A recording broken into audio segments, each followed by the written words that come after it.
El siguiente segmento tiene contenido o opinión. La entrevista en A Primera Hora. Analizamos los hechos del momento junto a sus protagonistas. Muy bien, 7:28. Alerto a la audiencia. Ya mismo con nosotros, Quinto Lucas, aquí en A Primera Hora. Antes, vamos a dialogar con Rodrigo Coyaguazo, asambleísta alterno, quien está a puertas de principalizarse de forma definitiva. Entiendo que eso va a pasar. Y también es dirigente de una de las organizaciones asociadas al Seguro Social Campesino. Silrad, adelante, por favor. Muchas gracias, Fabricio. Así es, estamos ya con Rodrigo Coyaguazo. Él es alterno de Viviana Bonilla, quien tiene, bueno, por el tema ya hay una sentencia en el caso Sobornos 2012-2016, entonces deberá asumir Rodrigo Coyaguazo, su alterno, quien ya lo ha estado haciendo también en las diferentes reuniones que ha tenido la Asamblea Nacional. Bienvenido, buenos días. Ayúdenos conectando el audio, por favor, asambleísta. Perdón. Buenos días, Silrad, buenos días, Fabricio, buenos días con todos los que hacen Radio Majestad y fundamentalmente también a toda la ciudadanía que nos escucha. Buenos días, bienvenido.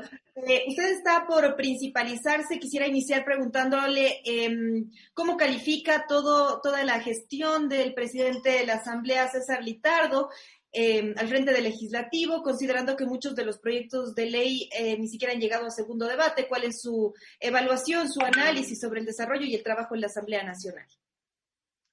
Bueno, creo que quisiera hacerme referencia a lo que usted hizo en la introducción, lo que está pasando actualmente en el país con la persecución política y que incluso tenemos prisioneros políticos en la cárcel. O sea, está demostrando que en el país está judicializándose la política y por lo tanto pues estamos teniendo este tipo de cosas como es en este caso un enjuiciamiento y una sentencia que no se ha basado en pruebas, no se ha basado en realidades, sino que se ha basado en que al oponente, al adversario político, lo que hay que hacer es meterse a la cárcel y no derrotarles en las urnas. En ese sentido, pues para mí no es nada agradable el hecho de tener que subrogar o reemplazar, si así se da, a Viviana Bonilla por este hecho, ¿no? Entonces, mi solidaridad con todos aquellos que han sido sentenciados de manera injusta en este caso denominado como sobornos, que definitivamente refleja la persecución política a determinados sectores políticos de izquierda y progresistas. Con respecto ya a lo que se refiere a la labor de la Asamblea Nacional, creo que hay que tomar en cuenta que estamos en un contexto sumamente complicado. Si ustedes van mirando, tenemos un Ejecutivo Nacional, un Ejecutivo que prácticamente se alejó, abandonó el programa de gobierno por el que llegó a el gobierno y por lo tanto, en vez de aliarse con el pueblo, terminó aliándose con los banqueros. Tenemos una Asamblea Nacional la cual se encuentra inmersa en denuncias de corrupción bastante altas y la cual pues no ha logrado hasta ahora salir y dar una imagen, digamos, de legislar y de fiscalizar como debe ser. Aunque esto no significa que no se haya legislado o no se haya fiscalizado, pero en general, ¿no es cierto?, hay una deuda con el pueblo ecuatoriano. Tenemos una justicia que prácticamente se encuentra al servicio de intereses políticos e intereses económicos. Y tenemos un Consejo de Participación Ciudadana que prácticamente es una turbulencia total y que no está cumpliendo su papel. Y si vamos a un Consejo Nacional Electoral, de igual manera.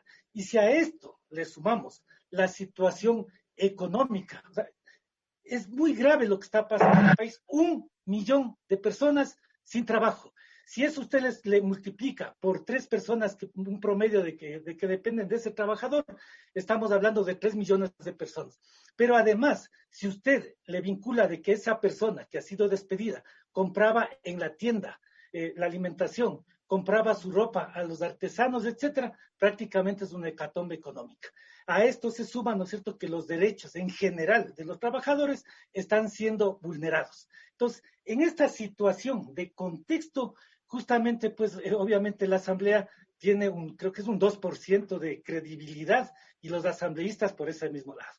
Entonces, frente a esa situación, veo, y justamente ahí viene mi actuación. Frente a este contexto es lo que entro, una asamblea con baja credibilidad, una asamblea que también veo que la mayoría que fue elegida para que haga leyes que respondan a un programa de gobierno, finalmente, pues, esas leyes que se han hecho, muchas no han respondido al programa de gobierno con el que se eligió, además de que se rompieron, además de que hubo división ahí, y prácticamente se fueron a legislar muchos en base al programa de gobierno que fue en este caso de la oposición, que fue del señor Lazo, es decir, de los banqueros. Entonces, con esto, ¿qué es lo que estoy planteando? De que obviamente hay una ingobernabilidad en la Asamblea Nacional. Es decir, hay 5 o 6 bloques, pero no solamente son esos 5 o 6 bloques, sino que prácticamente dentro de los bloques, por ejemplo, de los independientes, hay 2 grupos de independientes. Y dentro de sus bloques de independientes hay otros grupos. Por lo tanto, es casi ingobernable aquello. Entonces... ¿Pero cómo entonces se puede legislar? ¿Cómo se trabaja ahí en la Asamblea? ¿Cómo se establece y cómo se avanza? Porque el trabajo del legislativo es precisamente legislar, en avanzar con leyes, en trabajar en leyes que benefician a los ciudadanos, pero eso no se ve en esta Asamblea. A ver, hay leyes que lo han hecho muy bien. Yo he sido partícipe también de aquello. Por ejemplo, la ley que tiene que ver con el que favorece al pescador artesanal, a los pescadores en general. Entonces, primero, que no existía ley. Y segundo, ahora tenemos una ley. Y ahí resalto para el sector que yo defiendo y he estado, a los pescadores artesanales, en la que se les garantiza las 8 millas para que ellos puedan realizar su labor.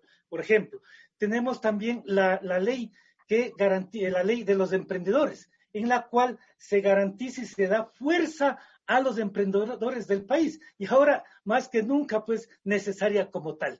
De igual forma, se ha hecho leyes en las que, por ejemplo, se apoya al sector palmicultor, al que siembra la palma, al que da valor agregado y al que comercializa, sobre todo para los pequeños y medianos. De igual forma, podría decir en lo referente a la alimentación escolar, en la cual se plantea que un porcentaje se pueda comprar a los pequeños y medianos productores de la zona para que se pueda, digamos, dinamizar la economía nacional y, por lo tanto, fortalecer al sector rural. Hay leyes muy interesantes y muy buenas en las que he sido parte, pero hay otras que no. Por ejemplo, la ley humanitaria. La ley humanitaria que prácticamente dijeron que van a viabilizar que los bancos ayuden, que finalmente no ha pasado nada, que daba libre discreción de los banqueros. Y por ahí hay una ley, digamos un artículo, el artículo 25 de la ley humanitaria, que ayuda para que los trabajadores y los profesionales de la salud, los héroes de Maldil Blanco, ellos puedan tener, digamos, su estabilidad laboral a través del nombramiento definitivo, pero que hasta ahora, el Ejecutivo, por ejemplo, no ha realizado la reglamentación. Se comprometieron luego de la marcha que tuvieron con los médicos posgradistas, que tuvieron que hacer movilización, para que recién les den oídos. Ya han pasado 3 meses, o ya van a llegar a 3 meses, y eso deberían haber hecho a la semana siguiente, y no esperar a que haya movilización. Entonces ahí, por ejemplo, se debe hacer, no solo para los posgradistas, sino para todos los médicos del sistema de salud pública, los del IES, los del Ministerio de Salud Pública, así como también del Hospital Militar, así como también de la Policía, darles estabilidad laboral. Ahora, en este marco que usted nos ha graficado en estos minutos, ¿cómo califica la gestión de César Litardo? Muchos proyectos de ley, como usted nos ha explicado, ni siquiera llegan a segundo debate. ¿Qué pasa ahí con el presidente? ¿Qué pasa con la cabeza del legislativo? A ver, mire, yo creo que César Litardo ha jugado un papel tratando de llegar a una cuestión de equilibrio. Sin embargo, eso no ha sido posible por el asunto que se está dando de dispersión total en la Asamblea Nacional. En este sentido, también, siendo crítico, puedo decir que no ha jugado un papel de poder conciliar los diferentes intereses que hay. Por ejemplo, el hecho de que se haya defendido o no se haya dado paso a la fiscalización. El caso concreto es el de María Paula Romo. ¿Cómo es posible que se haya tenido que esperar que haya una resolución de la Asamblea Nacional diciendo que ponga en el orden del día? Cuando es una cuestión netamente administrativa, ver si cumple con los requisitos y pase a la Comisión de de fiscalización, para que ahí puedan hacer la investigación y luego pasen a... ¿Perdón? Intereses. Entonces, por ahí estaríamos viendo que está defendiendo algún interés. Bueno, eso ya la ciudadanía, mírelo. Lo mismo, lo de Richard... no lo considera así, considera que entonces es un tema meramente administrativo, que no llamó y que no había ningún interés asambleísta. No sé, pero mire, ahí hay lo de Richard, lo que podemos evidenciar. Mire lo que podemos evidenciar. En este caso no sé, pero lo que sí es clarito en esto, lo que le elegimos, con Richard, el ministro de Finanzas, con Richard Martínez, lo que tiene que hacer es justamente una cuestión administrativa, a ver si cumple los requisitos formales y poner una comisión de fiscalización para que lo haga. Y ahí, claro, ahí hay una crítica que uno tiene que hacer. ¿Cómo es posible que se pongan a disposición del Ejecutivo, le digan, ¿sabe qué? Ahorita no le enjuicien porque está haciendo las negociaciones de la deuda? Y que dicho sea de paso, ya dicha arreglo de los 6.500 millones de dólares que se dice, está en veremos, todavía no hay nada concreto, al igual que los 1.500 millones de dólares que plantearon antes. Entonces, no puede ser que la Asamblea Nacional pueda estar a disposición del Ejecutivo, o sea, no somos sucursal del Ejecutivo. La Asamblea Nacional no es el primer poder del Estado, es una de las funciones del Estado y tiene que cumplir ese papel. Entonces, ahí usted ya, la ciudadanía, vea qué es lo que está pasando. Lo mismo podemos hablar sobre otros aspectos. Entonces, se tiene que la Asamblea mismo hacer una autocrítica. Por otro lado, también hacerse una autocirugía. No es posible que asambleístas, ¿no es cierto?, que han estado vinculados con esto del reparto de los hospitales. Y ahora yo no sé por qué no hacen bomba con el reparto de la Agencia Nacional de Tránsito. Es decir, con todo... A ver, ¿qué pasó por ahí? Cuéntenos, asambleísta, ¿qué pasa con la Agencia Nacional de Tránsito? ¿Cuál es el reparto que conoce usted? Ahí está públicamente la denuncia que han hecho, ¿no es cierto?, a través de un medio de comunicación sobre el reparto de la Agencia Nacional de Tránsito y que lo ha dado a dar a conocer el ex asambleísta Daniel Mendoza. Entonces, ya no se trata... Ahora, pero ¿qué pasa ahí? ¿Qué conoce usted? ¿Qué sabe usted respecto a esta última denuncia? Públicamente, usted conoce que ahí, incluso Daniel Mendoza dice que el dinero con el que le cogieron a su asesor es fruto de los aportes que hicieron de las diferentes agencias nacionales de tránsito que a él le dieron.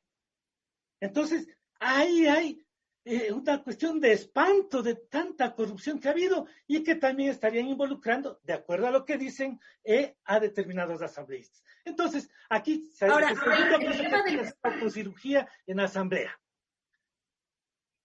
Hablando de esta cirugía en la Asamblea precisamente en los últimos meses y también tomando este punto del que estamos conversando, que ha sonado en la Asamblea, la supuesta repartición de los hospitales. ¿Usted qué conoce al respecto? ¿Qué sabe? ¿Qué vio? ¿Es verdad? ¿Existió este reparto de hospitales a cambio de votos?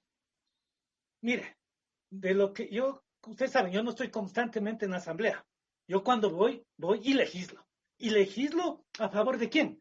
Del pueblo, de los pueblos del Ecuador, de la ciudadanía, de nuestra gente, porque para eso nos eligieron. Yo puedo ser suplente, pero mi responsabilidad cuando estuve en la campaña, dije, vamos a incrementar a $100 la jubilación de los afiliados al Seguro Campesino, misión cumplida. Se lo hizo. Dijimos que nosotros vamos a apoyar al pescador artesanal. Se lo hizo y ahí jugó un papel importante Lenin Plaza, el presidente de la Comisión de Soberanía Alimentaria. Se planteó el apoyo a los emprendedores. Se lo hizo y se apoyó. Y en ese sentido, pues Esteban Albornoz jugó un papel importante. Entonces, uno va y legisla por la gente.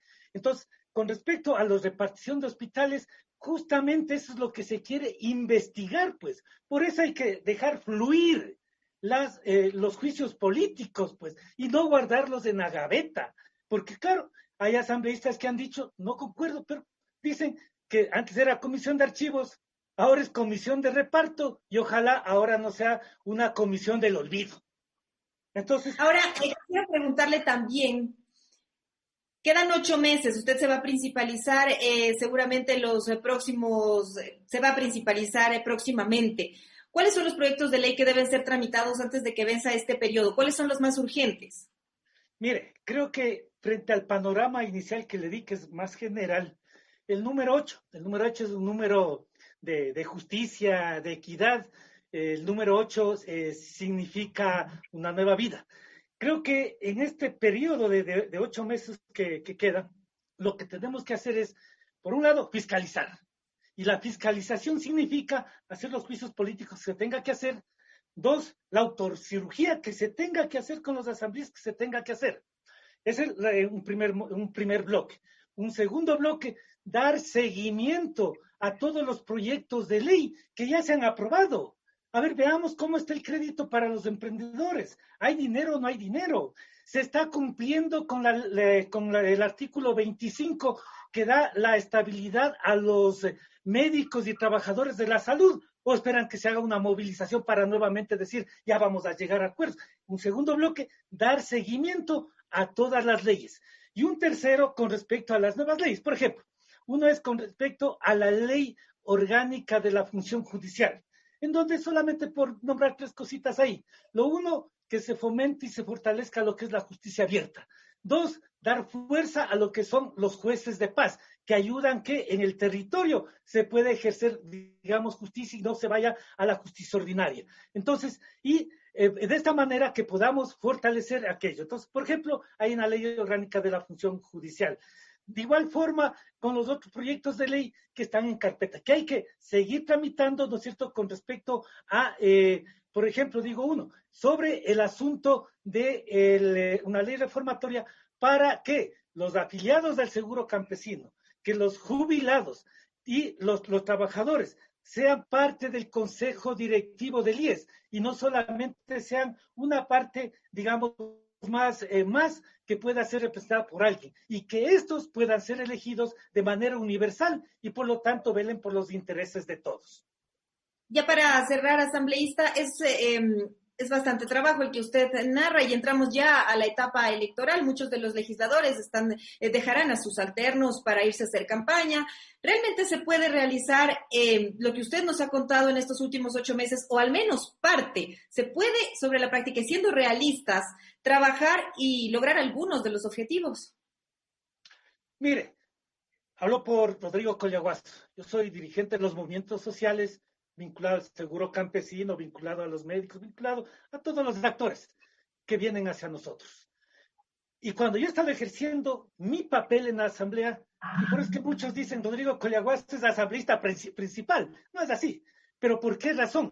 Porque uno sí ejerce su papel, pues. Si a mí voy a principalizarme, esperemos que sí, porque algunos me dicen que están tratando determinados sectores de impedir que Rodrigo Collahuasi sea asambleísta principal. Esperemos que no tienen por dónde, pero si quieren inventarse cualquier cosa, pues van a encontrarse con toda la fuerza de los movimientos sociales.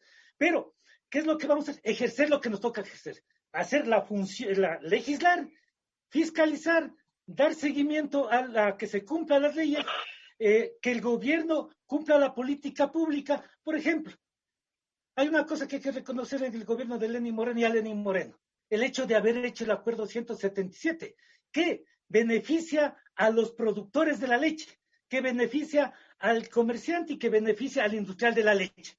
Un buen punto, de tantos malos que tiene, pero ese es un buen punto que hay que resaltar, ¿no? Otra de las cosas que se puede entonces hay que hacer eso, y eso lo vamos a hacer, pero mucho ojo. Si llega Rodrigo Collahuasi y me dejan ejercer, no va a ser Rodrigo Collahuasi el que va a ejercer esa curul, es el pueblo ecuatoriano, porque yo me debo a mi gente.